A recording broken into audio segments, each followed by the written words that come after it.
대한민국 최전방부대 22사단에서 또 사건이 벌어졌습니다. 선임병들의 가혹 행위를 견디지 못한 한 일병이 스스로 목숨을 끊은 겁니다. 육군 22사단은 임병장 사건이 발생했던 부대이기도 한데요. 임태훈 군인권센터 소장 모시고 군부대 내의 사고가 왜 근절되지 않는지 짚어보도록 하겠습니다. 안녕하십니까? 안녕하십니까? 네, 지난 19일에 국군 수도병원에 치료를 받으러 갔던 일병이 투신해서 목숨을 끊었는데 이 내용을 센터장님께서 공개를 하셨습니다. 네. 자, 일단 이 국군 병원에서 투신을 한 건데 왜 막지 못했는지 이것부터 좀 짚어봤으면 좋겠어요. 우선 통상적으로 이제 임플란트 시술을 받으러 간 거예요. 그러니까 훈련 받다가 이빨이 부러져서 앞니가 빠져 있는 상태거든요. 네. 그러니까 그러다 보니까는 통상적으로 이런 경우에는 가까운 국군 병원도 아닌 굉장히 먼 국군 수도병원인 분당에 있거든요. 네. 그러니까 여기 부대가 고성입니다. 네. 그러니까 굉장히 먼 지역이기 때문에 군 부대 차량을 이용을 해서 네. 선탑자가 타고 그 선탑자는 간부를 얘기하는 거죠. 간부가 동행을 해야 되는 게 정상인데 네. 그리고 또 뭐 배려 병사로 이렇게 지정해 놓았지 않습니까? 네. 그런데 같이 치료받아야 될 동료 병사의 아버지의 차를 타고 같이 이동을 해서 사실상 관리자가 없다 보니까는 이것도 문제가 되고 있는 것이죠. 예. 이 투신한 일병이 또 선임병들의 어떤 가혹한 행위 때문이었다 이런 얘기도 나오고 있지 않습니까? 네네.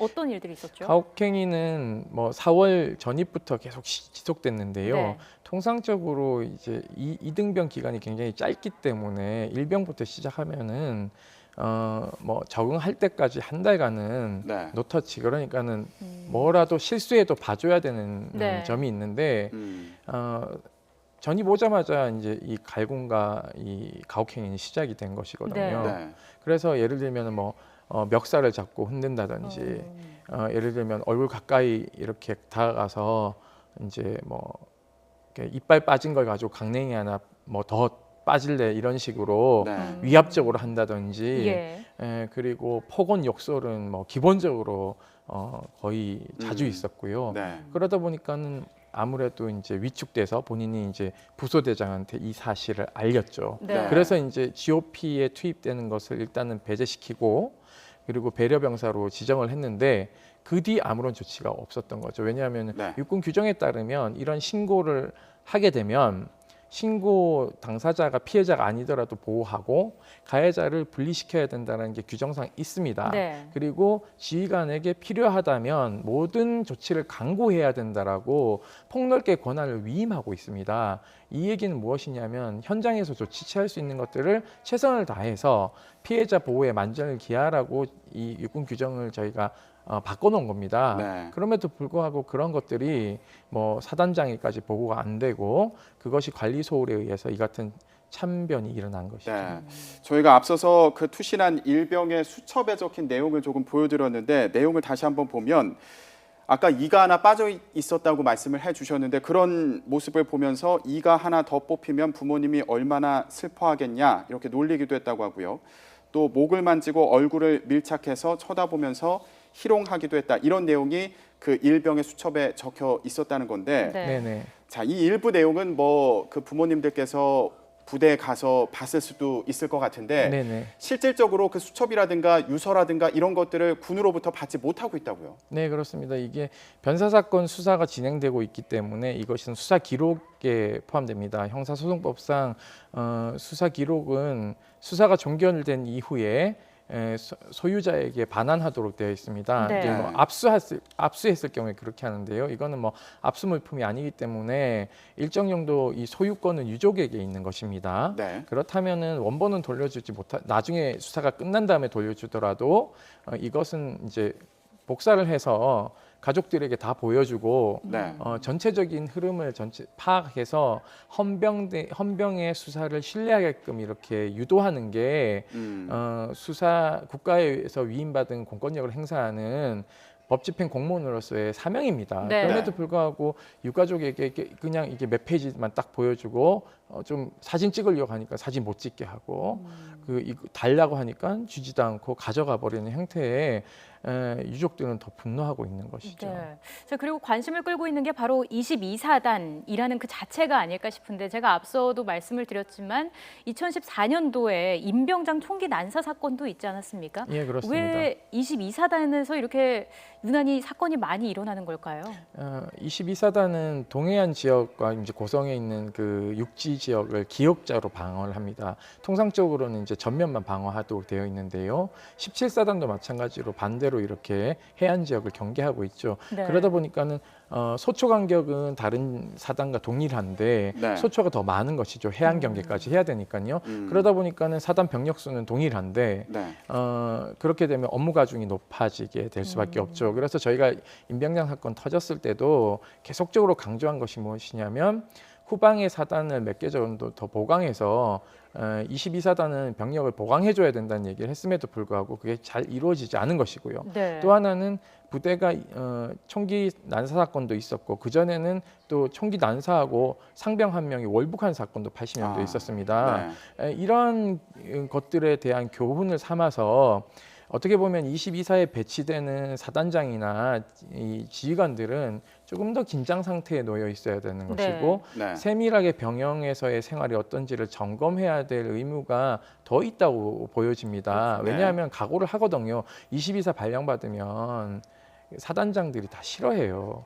왜냐하면 사고가 자주 터진다라는 인식을 가지고 있기 때문에 자기 진급에 누가 될 거라는 것을 뻔히 알고 있습니다. 네. 그래서 어떻게 보면 육군 장교들에게는 이 늪과 비슷한 곳입니다. 그렇기 때문에 진급 못하는 곳 이렇게 찍힐 수도 있기 때문에 더 이렇게 긴장을 해야 되는데 네. 전혀 그런 걸 하지 않았다는 게 저는 좀 오히려 이상하고요. 네. 사후에도 어떻게 보면 전우지 않습니까? 그렇다면 사단장에 가서 부모님하고 같이 장례식장에 앉아서 상주 노릇을 해야 되는 것이죠. 부모 마음도 만져주고 해야 되는데 사단장, 대대장은 나타나지 않고 인사참모만 나타나서 전별 위로금 뭐 비슷하게 이게 뭐 사망 위로금으로 800만 원 얘기하고 네. 장례 절차만 설명하고 가버리는 겁니다. 네. 그러니까 우리 군이 이러한 사건이 발생하면 어떻게 그 눈물을 닦아줘야 될지에 대한 학습과 교훈과 이런 것들이 전혀 남아 있지 않습니다. 그러니까 네. 육군본부는 계속 뭐 철저하게 조사하겠다라는 얘기만 하고 그냥 빨리 여론이 무마되기만을 바라고 있는 것이죠. 지금 22사단과 관련한 여러 가지 문제점들에 대해서 지적을 해주셨는데 좀 하나하나 짚어보겠습니다. 일단 그 경계 담당 범위가 넓은 편이다. 그렇기 때문에 좀 스트레스가 많은 부대다. 이렇게 말씀을 해주셨는데 앞서 그렇게 뭐 총기 사건이 여러 번 일어났으면 이런 구조적인 문제에 대해서도 조치가 있었을 법도 한데 조치가 없었던 건가요? 이 조치를 하지 않죠. 왜냐하면요, 저희가 계속적으로 주장하지만 이 병력을 그 증강하고 통제하는 거는 또 합참과 육군 본부가 서로의 권한 다툼 때문에 그것을 잘 보지 못하죠. 편제를 바꾼다는 게 굉장히 어려운 것이거든요. 네. 그러다 보니까는 이걸 세밀하게 잘 들여다보지 않고 있고 네. 오히려 그런 것에 대해서 재점검을 해서 어떻게 하면은 GP와 GOP를 업무 피로도를 낮출 수 있는 방안들을 강구할 것인가를 얘기를 안 하는 것이죠. 왜냐하면 네. 이것은 군의 장성 인사하고도 연결이 되어 있습니다. 예를 들면 저희가 주장하는 건 후방의 동원사단들을 좀 없애고 그 병력들을 좀 증원시키자 네. 전방으로라고 얘기를 하는데 그렇게 되면 후방 사단의 별자리가 없어질 가능성이 높기 때문에 네. 지금 장군들의 뭐 고용 정책 비슷하게 이렇게 자기 것을 안 놓기 위해서 네. 지금 이러한 편제를 바꾸는 것에 대한 것을 논의하지 않는 것이죠. 이거는 대표적인 그 자기 뭐 보신주의 이런 것들로 비판받아 마땅합니다. 그래서 차제에 국방개혁 차원에서 장성대 20% 줄이기로 하지 않았습니까? 그렇다면은 후방의 편제를 줄이면서 전방을 강화해주면서 안보와 병영 생활과 병영 혁신을 같이 할 수 있는 방안들을 네. 같이 논의해야 된다고 생각하고 있습니다. 이 또 제기되는 문제점 중 하나가 바로 간부들에 대한 징계가 무겁지 않기 때문 아닌가 이런 얘기가 나오고 있습니다. 어느 정도의 징계가 있었나요? 사실 뭐 지난번 22사단 그 사건 났을 때도 그 서모 사단장님 같은 경우에는 보직 해임만 됐습니다. 그러니까 많은 분들이 해임하고 보직 해임하고 구분을 잘 못하시는데요. 네. 해임은 파면 밑에 있는 그 해임이 아니라 소위 말하는 직위 해제를 얘기합니다. 그러니까는 그 직책만 걷어들이고 조금 있다가 다시 육군 훈련소 소장으로 갔거든요. 네네. 그러니까는 뭐 나는 진급은 못한다고 얘기를 하지만 예를 들면 중징계를 해서 저는 인사소청위원회라든지 또는 행정소송을 해서 다시 돌아오는 한이 있더라도 저는 중징계를 해서 이러한 일이 있으면 진급뿐만 아니라 한 1, 2년 동안은 부대로 못 돌아온다라는 좀 교훈을 남길 필요가 있다라고 저는 네네. 생각하고 있습니다. 네. 자, 요즘에는 그 부대에서 부모님들과 뭐 SNS를 통해서 소통을 하기도 한다는데 그럼에도 불구하고 군 내부 상황, 그 어떤 식으로 생활을 하고 있는지 이런 부분을 파악하기는 좀 쉽지 않은가 봐요.